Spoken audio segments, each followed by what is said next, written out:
विशिष्ट साहित्यिक कवि लेखक गाल्पिक क्षीरोद चंद्र पथालंकर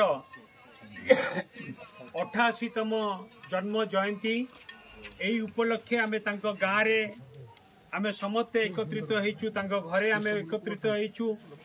एवं तांको उद्देश्य रे आज तांको सम्मान जणई तांको श्रद्धांजलि अर्पण करिकी आज आमे समस्ते एकत्रित होइकी तांको सम्मान दबा पई आमे समस्ते एकत्रित होइछु एवं ता सहित भी आम पई सबुठु एक खुशीर कथा स्वर्गत क्षीरोद चंद्र पथाल जे कि आमर गर्व गौरव साहित्य एकाडेमी पुरस्कार विजेता एवं जहाँकर अनेक कविता रही जहाँकि ओडिशा प्रसिद्ध ओडिया साहित्य जगत को जी समृद्धि करिछि स्वर्गत क्षीरोद चंद्र पथालंकर कविता लेखा छंद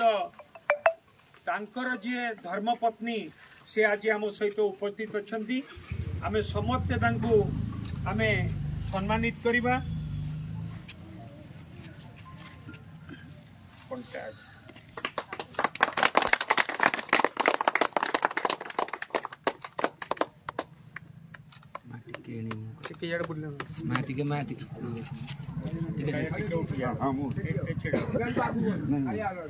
मैडम